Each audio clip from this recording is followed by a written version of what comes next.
नमस्कार साथियों। कुछ लोगों की रिक्वेस्ट थी कि म्यूकरमाइकोसिस के बारे में एक छोटा सा वीडियो बना के डाला जाए। तो आज म्यूकरमाइकोसिस के बारे में हम लोग बात करेंगे। जैसा अभी रिसेंटली बहुत चर्चा में रहा है ये टॉपिक, तो इसमें से लगभग ज़्यादा भी नहीं तो 2 या 3 क्वेश्चन आने की उम्मीद है। तो हम आज म्यूकरमाइकोसिस के बारे में पढ़ेंगे। सबसे पहले तो म्यूकरमाइकोसिस को जाइगोमाइकोसिस भी बोलते हैं। The other name for mucormycosis is zygomycosis. जो इस ऑर्गेनिज्म का ऑर्डर है दैट इज़ म्यूकोरेल्स, और ह्यूमन इन्फेक्शन जो करने वाला ऑर्डर है दैट इज़ म्यूकोरेल्स। अब एक बेसिक चीज़ ये है कि ये यूबिक्विटस इन नेचर होते हैं, यानी ये सभी जगह से हम जिस वातावरण में, जिस एनवायरनमेंट में हम लोग सांस रह रहे हैं वहाँ ऑलरेडी म्यूकर आपका प्रेजेंट रहता है, क्योंकि ये जो डीकेइंग वेजिटेशन है, मिट्टी है, सॉइल है, इनके अंदर पाया जाता है। ये बहुत रैपिडली ग्रो करता है और बहुत सारे स्पोर्स निकलते हैं ग्रोथ से, और इसलिए एयरबोर्न होता है। यानी ये जो डीकेइंग वेजिटेशन और सॉइल है इसमें है, यहाँ पे ग्रोथ करता है, बहुत सारे स्पोर्स रिलीज़ करता है, और वो जो स्पोर्स होते हैं वो एयरबोर्न होते हैं, यानी वो हवा के द्वारा एक जगह से दूसरी जगह पे जा सकते हैं, ह्यूमन इन्फेक्शंस कर सकते हैं। अब एक सबसे इम्पॉर्टेंट चीज़ क्या है, इस समय क्यों चर्चा में आया वो भी हम बात करेंगे, और इससे पहले चर्चा में क्यों नहीं था वो भी हम बात करेंगे। एक्चुअली क्योंकि ये बहुत यूबिक्विटस है, हर जगह प्रेजेंट रहता है, तो ये बहुत फ्रीक्वेंट कंटामिनेंट होता है हमारी क्लिनिकल माइक्रोबायोलॉजी जो लेबोरेटरीज़ होती हैं उनके अंदर कंटामिनेंट होता है। It is not the cause of infection actually. तो हमें ये याद रखना है कि डे टू डे लाइफ के अंदर हम लोग म्यूकर के स्पोर्स को इनहेल कर रहे हैं, अपने अंदर ले रहे हैं डे टू डे एक्टिविटीज़ में, हमारा जिस तरह का एनवायरनमेंट है, बट फिर भी हम लोग इन्फेक्ट नहीं हो रहे, क्योंकि हमारा जो इम्यून सिस्टम है वो इंटैक्ट है और वो हमें इससे प्रिवेंट करता है इन्फेक्शन से। इसलिए यूजुअली सामान्यतया ये इन्फेक्शन ह्यूमंस के अंदर नहीं कर पाता है, क्योंकि हमारा इम्यून सिस्टम इससे इजीली लड़ पाता है। इसलिए केवल और केवल जब कोई भी कॉम्प्रोमाइजिंग सिचुएशन होगी, जैसे हम आगे बात करेंगे, एक लिस्ट है, यानी किन कंडीशंस के अंदर ये म्यूकर हमें इन्फेक्ट कर सकता है, बस उन्हीं कंडीशन में इन्फेक्ट कर सकता है। अदरवाइज़ हम लोग डेली इसके स्पोर्स इनहेल कर रहे हैं और हम इन्फेक्ट नहीं होते, क्योंकि हमारा इम्यून सिस्टम है प्रोटेक्ट करता है। अब जो ह्यूमन इन्फेक्शन करते हैं उसमें 3 इम्पॉर्टेंट जो इसके जेनेरा हैं वो हैं राइजोपस, म्यूकर एंड राइजोम्यूकर। ये हमें याद रखने हैं, राइजोपस, म्यूकर एंड राइजोम्यूकर। अच्छा, ये जो दिखता कैसा है, माइक्रोबायोलॉजिकली जो इसका स्पेसिमेन होता है वो किस तरह का दिखता है। जब इसकी हम स्लाइड बनाते हैं तो जो इसके हाइफी होते हैं म्यूकोरेल्स के, वो ब्रॉड होते हैं, बड़े चौड़े चौड़े होते हैं, आप यहाँ देख सकते हैं ब्रॉड हाइफीज़ हैं। और सबसे इम्पोर्टेंट इनकी जो डायमीटर है that is 5 to 15 micron. Irregular branching है, कहीं पे यहाँ ब्रांच निकल गई, फिर आगे जाके बहुत दूर जाके फिर एक ब्रांच निकल गई, इस तरह से इर्रेगुलर ब्रांचिंग होती है। और सेप्टेशंस इनके अंदर नहीं होते हैं, या बहुत दूर दूर सेप्टेशंस होते हैं, रेयरली सेप्टेशंस होते हैं। ये इसका सबसे ज़्यादा डिफ्रेंशिएटिंग फीचर है, क्योंकि हमारा जो दूसरा इन्वेजिव जो फंजाई है दैट इज़ एस्परजिलस, वो उसके जो हाइफी होते हैं, एक तो वो नैरो होते हैं, इतने ब्रॉड नहीं होते हैं, 2 to 5 माइक्रोन के ही होते हैं, और उसके अंदर रेगुलर लेवल पे ब्रांचिंग होती है, जबकि इसमें इर्रेगुलर लेवल पे ब्रांचिंग है, और उसके अंदर सेप्टेशंस होते हैं। यानी एक इम्पॉर्टेंट जो बात आपको याद रखनी है, एसेप्टेड hyphae is a feature of Mucor, while septate hyphae is a feature of Aspergillus. तो ये एक डिफ्रेंशिएटिंग फीचर हो गया, आपको याद रखना है। अब हम बात करते हैं इसकी पैथोजेनेसिस की। जो राइजोपस ऑर्गेनिज्म होता है उनके अंदर एक एंजाइम होता है दैट इज़ कीटोन रिडक्टेज। ये कीटोन रिडक्टेज एंजाइम की वजह से जो भी एसिडिक कंडीशन होती है हमारी बॉडी के अंदर या हाई ग्लूकोज की कंडीशंस होती हैं, उनमें ये जिंदा रह पाते हैं, थ्राइव कर पाते हैं। होता क्या है, हम इन्हेलेशन के थ्रू स्पोर्स को लेते हैं, इसलिए नेज़ल रूट से, यानी राइनो ऑर्बिटल सेरिब्रल जो म्यूकरमाइकोसिस होता है या फिर जो पल्मोनरी म्यूकरमाइकोसिस होता है, वो हम लोग इन्हेलेशन ऑफ स्पोर से एक्वायर करते हैं। राइनो ऑर्बिटल सेरिब्रल म्यूकरमाइकोसिस का मतलब है नेज़ल रूट के थ्रू आएगा, यानी राइनो, देन ऑर्बिट्स के अंदर एक्सटेंड करेगा एंड देन सेरिब्रल लेवल पे चला जाएगा, ब्रेन में एक्सटेंड कर जाएगा थ्रू मैनी रूट्स। अब होता क्या है, कई बार जब हमारा इम्यून सिस्टम परफेक्ट होता है, हम क्यों नहीं इन्फेक्ट हो रहे हैं, क्योंकि हमारी जो सीलियाज होते हैं वो इन स्पोर्स को लेते हैं, फेरिंग्स की तरफ डायरेक्ट करते हैं और ये जो सारे स्पोर्स हैं जीआई ट्रैक्ट के अंदर चले जाते हैं और डाइजेस्ट हो जाते हैं, क्लियर्ड हो जाते हैं। अब जब इन्फेक्शन लग गया, सपोज किसी कहीं पे स्पोर्स आ गए आपके नेज़ल म्यूकोसा के अंदर, तो नेज़ल टर्बिनेट्स को राइनो ऑर्बिटल सेरिब्रल म्यूकोरमाइकोसिस के अंदर ही नेज़ल म्यूकोसा को पकड़ लेते हैं और टर्बिनेट्स के अंदर जाके अपनी जगह बना लेते हैं। इसी तरह से पल्मोनरी म्यूकोरमाइकोसिस के अंदर ही एल्वियोलाई के अंदर सेटल्ड हो जाते हैं और एल्वियोलाई के अंदर अपनी जगह बना लेते हैं। अब जो इसका हॉलमार्क है, यानी जो इसका सबसे इंपॉर्टेंट फीचर है पैथोजेनेसिस का, वो ये है कि ये जो म्यूकरमाइकोसिस के एजेंट्स होते हैं, राइजोपस म्यूकर एंड राइजोम्यूकर, ये एंजियो इन्वेजिव होते हैं, ये हमारी ब्लड वेसल को इन्वेड कर जाते हैं। और ब्लड वेसल को इन्वेड करने की वजह से जब ब्लड वेसल को इन्वेड कर गए, तो जहाँ जिस टिश्यू के अंदर वो ब्लड वेसल ब्लड की सप्लाई कर रही होती है, उसकी ब्लड सप्लाई हैम्पर्ड हो जाती है और वहाँ पे इन्फार्क्ट हो जाता है। तो this is the hallmark of your mucormycosis, जो आपको हमेशा याद रखना है। It is an angio invasive disease और इसमें जो टिश्यू है, अफेक्टेड टिश्यू है, दैट बिकम्स इन्फाक्टेड। इसकी पैथोजेनेसिस में एक इम्पॉर्टेंट चीज़ ये है कि कुछ पर्टिकुलर ड्रग हम लोग कह सकते हैं आयरन चिलेटिंग एजेंट्स होते हैं, जैसे डेफेरोक्सामिन।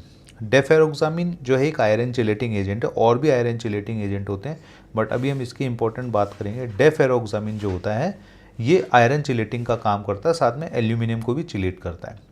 तो ऐसे पेशेंट्स जिनके अंदर रिकरेंट ब्लड ट्रांसफ्यूजन की ज़रूरत होती है, जैसे थैलेसीमिक पेशेंट्स होते हैं, वहाँ पे ये आयरन चिलेटिंग एजेंट के रूप में डेफेरोक्सामिन यूज़ किया जाता है। लेकिन इसका रोल म्यूकरमाइकोसिस के अंदर क्यों हो जाता है, क्योंकि ये डेफेरोक्सामिन जो आयरन के साथ में चिलेट करता है उसको हम बोलते हैं फेरोक्सामिन। जब इसमें आयरन अटैच नहीं है तो इसके आगे हमने लगा दिया डी एंड डी फेरोक्सामिन। अभी इसके पास आयरन नहीं है, जब ये आयरन से चिलेट कर लेगा तो इसका डी वर्ड हटा लेंगे, अब ये बन जाएगा फेरोक्सामिन। ये एक्चुअल में एक सिड्रोफोर होता है, एक गोला होता है जिसके अंदर आयरन फिल्ड होता है, और ये जो गोला होता है आयरन का, यूँ समझ लीजिए एक आयरन का लड्डू बन जाता है, और ये लड्डू जो होता है वो ये राइजोपस इसके लिए फूड का काम करता है, और फंगस जो होता है वो इसमें ग्रो करता है और टिश्यू इन्वेजन को प्रमोट करता है। तो ये सिड्रोफोर बनने की वजह से डेफेरोक्सामिन जो यूज़र्स होते हैं और जिनके अंदर आयरन ओवरलोड होता है, उनमें म्यूकरमाइकोसिस के चांसेस बहुत ज़्यादा बढ़ जाते हैं। तो ये हमें याद रखना है। इसके अलावा एक इम्पॉर्टेंट चीज़ इन्होंने बताई है कि जो डायबिटिक कीटोएसिडोसिस के पेशेंट्स होते हैं, डायबिटिक जो पेशेंट्स होते हैं जिनके अंदर डीके में जो पेशेंट्स हैं, उनके अंदर फ्री आयरन की कंसंट्रेशन सीरम के अंदर बढ़ी हुई मिलती है नॉर्मल इंडिविजुअल्स की तुलना में, इसलिए आपका म्यूकरमाइकोसिस इनमें और भी ज़्यादा तेज़ी से बढ़ता है। और क्योंकि उनमें वैसे भी पीएच एसिडिक होती है, और हमने पहले बताया कि एसिडिक पीएच के अंदर और हाई ग्लूकोज कंसंट्रेशंस के अंदर म्यूकरमाइकोसिस की ग्रोथ अच्छी होती है।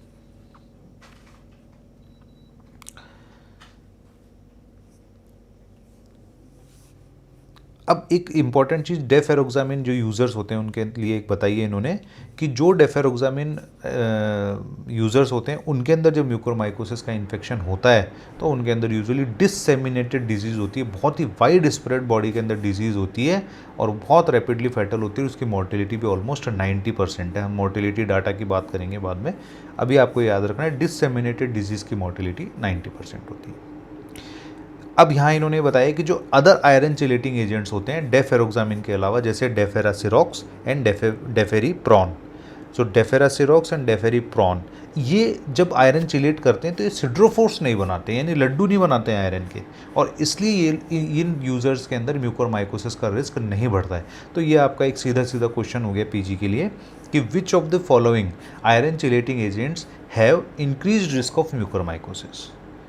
सो deferoxamine is having increased risk but not deferasirox और डेफेरिप्रॉन।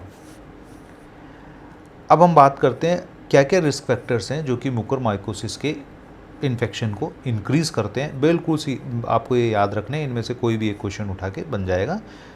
सिंपल सा है, क्योंकि हमने इस समय काफ़ी इसके बारे में सुना है कोविड के टाइम पे। तो डायबिटीज़ मेलाइटिस, जिन पेशेंट्स में डायबिटीज़ थी उनमें बहुत ज़्यादा देखने को मिला, और साथ में स्पेसिफिकली जो डीके के अंदर है या बहुत ही हाई शुगर लेवल्स चल रहे हैं, क्योंकि एसिडिक एनवायरनमेंट क्रिएट हो जाता है।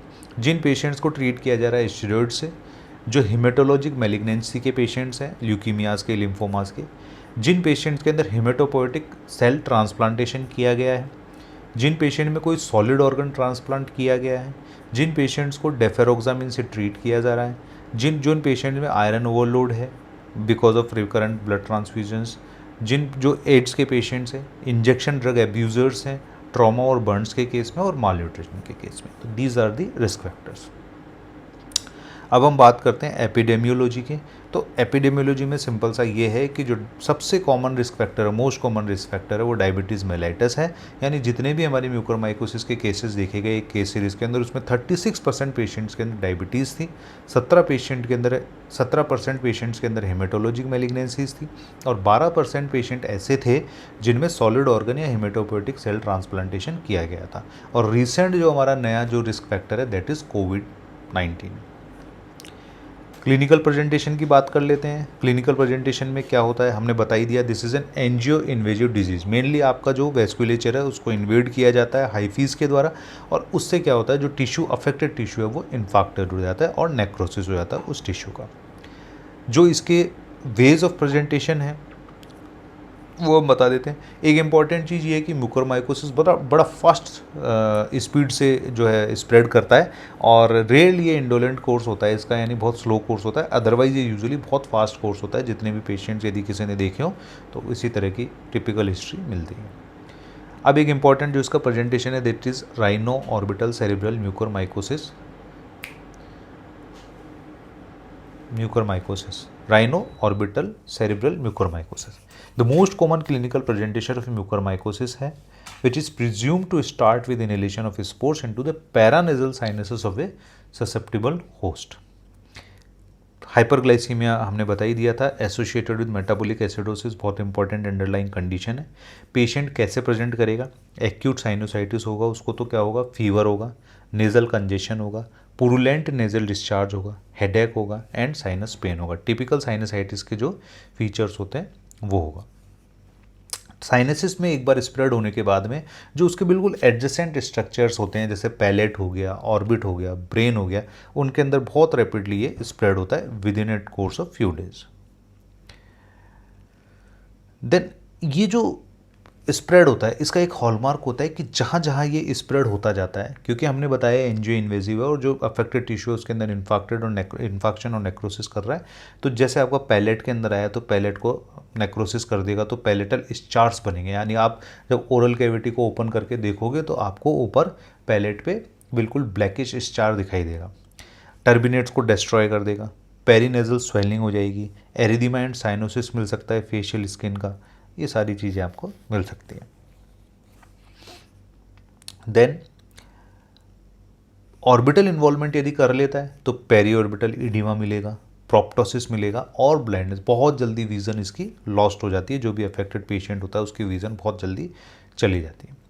अब इसके बाद में ये है कि अदर फीचर्स मिल सकते हैं, जैसे जैसे न्यूरोलॉजिकल इन्वॉल्वमेंट हुआ, फिफ्थ क्रेनियल नर्व को यदि इन्वॉल्व कर लिया उसकी सेंसरी ब्रांचेस को, तो फेशियल नम्बनेस मिल सकती है। एथमोड साइनस के अंदर यदि चला गया है तो एथमोड साइनस से फ्रंटल लोब के अंदर एक्सटेंड कर जाता है। फ्रंटल लोब क्योंकि हमारे टिपिकल जो साइकोलॉजिकल फीचर्स होते हैं उनके लिए होती है, तो वो पेशेंट ऑप्टेंडेशन में चला जाता है। देन कैवर्नस साइनस के अंदर ये स्प्रेड कर सकता है। कैवर्नस साइनस की जो लेटरल वॉल होती है वहाँ से बहुत सारी क्रेनियल नर्व्स पास होती हैं, उनका पाल्सीज हो सकती हैं। साइनसिस जो होते हैं आपके, उनके अंदर थ्रोम्बोसिस हो सकता है। कैरोटिड आर्टरी का इन्वॉल्वमेंट हो सकता है। तो ये सारी चीज़ें आपको मिल सकती हैं। अब जो इसके सिम्टम है उसमें क्या क्या चीज़ें आपको मिल सकती है according to the percentage wise, तो फीवर सबसे मोस्ट कॉमन होता है, देन नेजल अल्सरेशन और नेक्रोसिस, पेरी ऑर्बिटल और facial swelling, then decreased vision, then ophthalmoplegia, sinusitis, headache, ये सारी चीज़ें आपको मिल सकती है।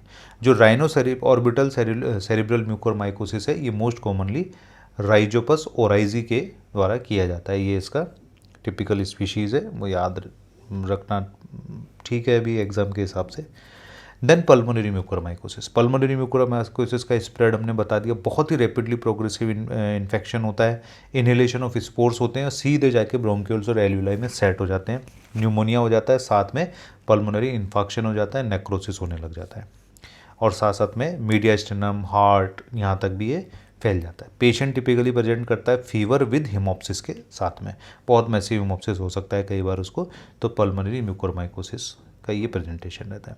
इसके अलावा जीआई म्यूकोरमाइकोसिस हो सकता है, हालांकि बहुत अनयूजुअल होता है क्योंकि एसिडिक जो एसिड होता है और जो हमारे एंजाइम्स होते हैं उनसे बिल्कुल डिग्रेड हो जाता है, बट कई बार बिल्कुल लो इम्यूनिटी के पेशेंट्स के अंदर जीआई म्यूकोरमाइकोसिस डेवलप हो सकता है। देन क्यूटेनियस म्यूकोरमाइकोसिस हो सकता है, infection of the skin and soft tissue हो जाता है, जिससे जो हमारी डर्मिस होती है उसके अंदर इनोकुलेशन ऑफ द स्पोर्स की वजह से होता है। और यूजुअली जो ट्रॉमा या वुंड्स होते हैं, जैसे बैटल फील्ड्स के अंदर बहुत सारे ट्रॉमेटिक जो सैनिक हैं उनको आफ्टर ट्रॉमा या बहुत लार्ज वुंड्स के अंदर ये हो सकता है सॉइल कंटामिनेशन से, स्पोर्ट्स के इनोकुलेशन से।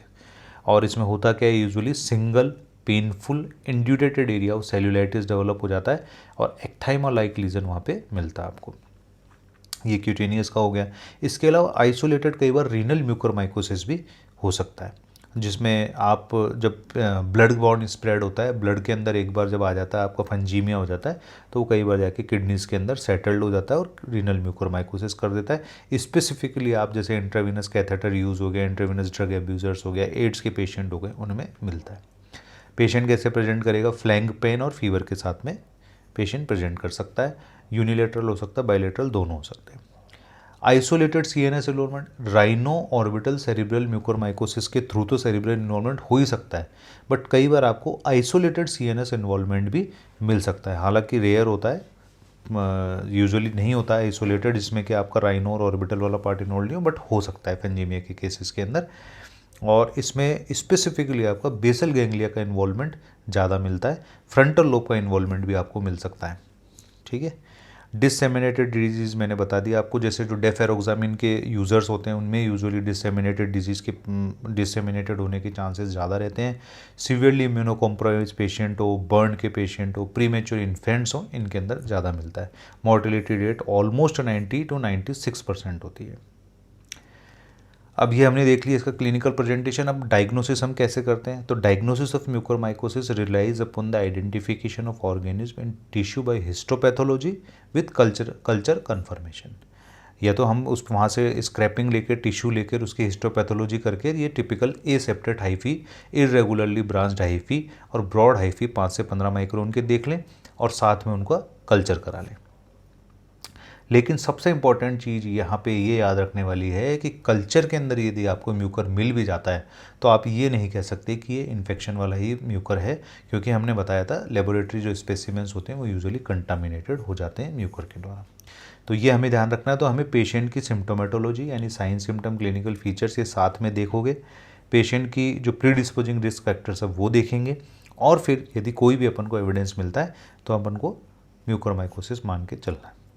स्पेसिफिकली 2 टेस्ट के बारे में आपको क्वेश्चन पूछा जा सकता है पीजी के अंदर, 1,3 बीटा डी ग्लूकेन एसे और गैलेक्टोमेनिन एसे, सीरम गैलेक्टोमेनिन। ये दोनों ऐसे हम इन्वेजिव एस्परजिलोसिस के लिए करते हैं या इन्वेजिव फंगल इन्फेक्शन को देखने के लिए करते हैं। बट स्पेसिफिकली हमें ये ध्यान रखना है कि म्यूकोरमाइकोसिस के अंदर ये जो हमारा राइजोपस है, म्यूकर है, राइजोम्यूकर है, इनके सेल वॉल के अंदर ये दोनों ही कंपोनेंट नहीं होते हैं।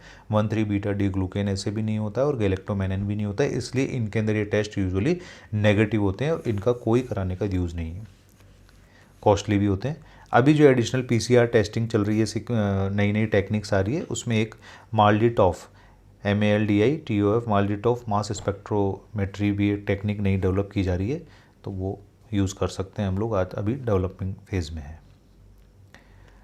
Then rhino orbital cerebral infection के अंदर हम कैसे डायग्नोज करेंगे, तो the specimen should be inspected और characteristic broad non septate hyphae with right angle branching using calcofluor white and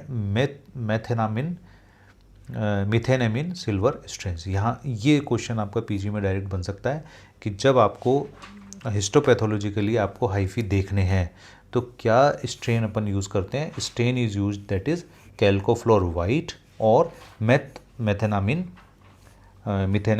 silver stain, ये दो यूज़ करते हैं, calcofluor white and methenamine silver stain. ये अपन को याद रखना है, दोनों का नाम याद रखना है। प्रिजम्पटिव डायग्नोसिस आप बना सकते हैं इससे।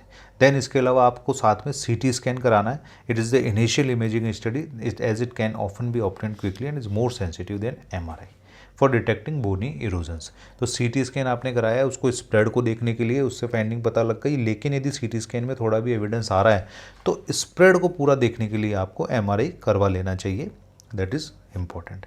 इंट्राक्रेनियल स्प्रेड तो नहीं है, इंट्रा ऑर्बिटल तो स्प्रेड नहीं है, कैवर्नस साइनस इन्वॉल्व तो नहीं है, ये चीज़ें अपन को याद रखनी है। तो पहली चीज़ हो गई हिस्टोपैथोलॉजिकली आपने स्क्रैपिंग लेके वहाँ से टिश्यू लेके देख लिया कैल्कोफ्लोरवाइट एंड मेथेनामिन सिल्वर स्टेन से। देन आपने सीटी करा लिया बोनी इरोजन्स को डिटेक्ट करने के लिए। देन आपको स्प्रेड को देखने के लिए आपने एमआरआई करा लिया कि इंट्राक्रेनियल इंट्राऑर्बिटल कैवर्नस साइनस इन्वॉल्वमेंट तो नहीं है। मिलेगा क्या आपको सीटी फाइंडिंग्स के अंदर, सीवियर सॉफ्ट टिश्यू एडिमा आपको दिख सकता है, नेजल कैविटी म्यूकोसा का, टर्मिनेट्स की स्वेलिंग दिख सकती है, lateral nasal wall and floor की एंड सेप्टम की। इसके अलावा आपको साइनस म्यूकोपेरियोस्टियल थिकनिंग मिल सकती है, बोनी इरोजन्स मिल सकते हैं, ऑर्बिटल इन्वेजन मिल सकता है, फेशियल सॉफ्ट टिश्यू स्वेलिंग मिल सकती है, रिट्रोएंट्रल फेड पेड थिकनिंग मिल सकती है। ये सब सीटी स्कैन की फाइंडिंग्स है। इनमें से एक क्वेश्चन बन के आ सकता है कि भाई सीटी स्कैन में इनमें से कौन सी फाइंडिंग नहीं मिलती है या मिलती है। देन पल्मोनरी इन्फेक्शन के अंदर क्या करेंगे हम, पल्मोनरी इन्फेक्शन के अंदर स्पेसिफिकली हमको चेस्ट रेडियोग्राफी सीटी स्कैन्स कराने क्या मिल सकते हैं, फोकल कंसोलिडेशन मिल सकता है, कोई मास मिल सकता है, प्लूरल इफ्यूजन मिल सकता है। टिपिकली आपको याद रखना एक हेलो साइन होता है, that is ground glass attenuation surrounding a nodule is characteristic of angio invasive fungi but a reversed halo sign, that is a focal area of ground glass attenuation surrounded by a ring of consolidation, has also been reported, and mucormycosis appeared to be the most common condition to cause the reversed halo sign in immunocompromised host. अब मैं एक बार इसको explain कर देता हूँ। एक तो होता है हेलो साइन, एक होता है reverse halo sign. Halo sign का मतलब ये है कि बीच में आपका कंसोलिडेशन है और उसके चारों तरफ आपको ग्राउंड ग्लास ओपेसिटी दिख रही है, यानी ग्राउंड ग्लास अपीयरेंस दिख रही है। तो बीच में जब ओपेसिटी है और चारों तरफ ग्राउंड ग्लास ओपेसिटी है तो इसको हम बोलते हैं हेलो साइन। लेकिन इसका उल्टा हो जाए कि बीच में आपके ग्राउंड ग्लास अपीयरेंस दिख रही है और फिर उस ग्राउंड ग्लास ओपेसिटी के चारों तरफ कंसोलिडेशन दिख रहा है, this is known as reversed halo sign, जो कि म्यूकोरमाइकोसिस के पेशेंट्स में आपको देखने को मिल सकता है। ये आपको ध्यान रखना है, एक्सप्लेन कर दिया है मैंने। और स्पेसिफिकली जो इम्यूनो कॉम्प्रोमाइज होस्ट होते हैं जिनमें म्यूकोरमाइकोसिस हो रहा है उनमें रिवर्स्ड हेलो साइन मिलने के चांसेस रहते हैं। इसके अलावा आपको कॉन्कोमिटेंट साइनोसाइटिस मिल सकता है, और जो डिफ्रेंशिएटिंग फीचर है एस्परजिलोसिस से। अब जैसे ये प्रेजेंटेशन आपका इन्वेजिव फंगल इन्फेक्शन यानी एस्परजिलोसिस में भी आ सकती है, हेलो साइन वाली। तो अभी आप कैसे डिफ्रेंशिएट करेंगे कि भाई ये सीटी स्कैन इन्वेजिव एस्परजिलस का है या म्यूकोरमाइकोसिस का है। तो यदि पेशेंट को साथ में साइनोसाइटिस मिल रहा है, सीटी स्कैन पे मोर देन 10 पल्मोनरी नोड्यूल्स मिल रहे हैं तो स्प्रेड हो गया, प्लूरल इफ्यूजन साथ में मिल रहा है, या फिर ये हिस्ट्री मिल रही है कि पेशेंट को पहले वोरिकोनाजोल प्रोफाइलेक्सिस दिया गया था, जैसे हम हिमेटोलॉजिक मैलिग्नेंसी के केस में देते हैं या जो ऑर्गन ट्रांसप्लांटेशन के पेशेंट्स होते हैं उनके अंदर दिया जाता है। तो वोरिकोनाजोल प्रोफाइलेक्सिस की यदि हिस्ट्री है, प्लूरल इफ्यूजन है, मोर देन 10 पल्मोनरी नोड्यूल्स है सीटी स्कैन पे, या कंकमिटेंट साइनोसाइटिस है, तो हम इसको एस्परजिलस से डिफ्रेंशिएट कर सकते हैं। इसके अलावा इसमें ब्रोंकियोलिवुलर लेवेज लिया जा सकता है, स्पुटम लिया जा सकता है, उन स्पेसिमेंस के अंदर भी ब्रॉड नॉन सेप्टेड हाइफी देखने को मिल सकते हैं। देन यदि अदर सिंड्रोम है, जैसे जीआई म्यूकोरमाइकोसिस सस्पेक्ट कर रहे हैं तो एंडोस्कोपिक बायोप्सी करनी पड़ेगी, रीनल म्यूकोरमाइकोसिस सस्पेक्ट कर रहे हैं तो परक्यूटेनियस बायोप्सी या नेफ्रेक्टोमी करके एस्टेब्लिश करना पड़ेगा, ये सब देखना पड़ेगा। एक इंपॉर्टेंट चीज़ जो मैंने मार्क की हुई है वो ध्यान रखने की, urine cultures are almost always sterile. कई बार ये सोचने में आ सकता है कि रीनल म्यूकोरमाइकोसिस है तो एक बार यूरिन करा के देख लेते हैं, यूरिन में भी अपन को मिल जाएगा कल्चर के थ्रू, बट ऐसा नहीं होता है, urine cultures are almost always sterile, ये ध्यान रखना। यूरिन रूटीन से हम उसका डायग्नोसिस नहीं बना सकते। देन आपको अदर फीचर जो सीटी स्कैन के अंदर पाइलोनेफ्राइटिस मिल सकता है, मल्टीपल स्मॉल फोकाई मिल सकते हैं एब्सेसेस की तरह, तो ये सब आपको मिल सकता है। तो ये हो गया हमारा डायग्नोस्टिक वाला पार्ट। अब हम आते हैं ट्रीटमेंट वाले पार्ट की तरफ। ट्रीटमेंट में दो सबसे इंपॉर्टेंट इसके स्टेप्स होते हैं। एक तो होता है कि ट्रीटमेंट सबसे पहले कॉम्बिनेशन कंबाइंड ट्रीटमेंट होता है, surgical debridement of involve tissue and anti fungal therapy. ये दो मेन पार्ट होते हैं ट्रीटमेंट के। एक तो जो अफेक्टेड टिश्यू है उसका सर्जिकल डेब्राइडमेंट करना होता है, बहुत रेडिकल डेब्राइडमेंट इसमें करना होता है क्योंकि बिल्कुल नेक्रोज हो चुके होते हैं पार्ट और उनको निकालना जरूरी हो जाता है। इसके अलावा साथ में प्री डिस्पोजिंग फैक्टर यदि कोई है तो उसको हमें एलिमिनेट करना होता है। जैसे पेशेंट को हाइपरग्लाइसीमिया है तो शुगर कंट्रोल करेंगे, मेटाबॉलिक एसिडोसिस है तो उसको ट्रीट करेंगे, डेफेरोक्सामिन एडमिनिस्ट्रेशन है उसको बंद करेंगे, इम्यूनोसप्रेसिव ड्रग्स ले रहा है तो यदि हो सकता है बंद कर सकते हैं बंद तो उसको कम करेंगे, न्यूट्रोपीनिया है तो उसको ट्रीट करेंगे। ये सारे प्री डिस्पोजिंग फैक्टर्स को एलिमिनेट करेंगे।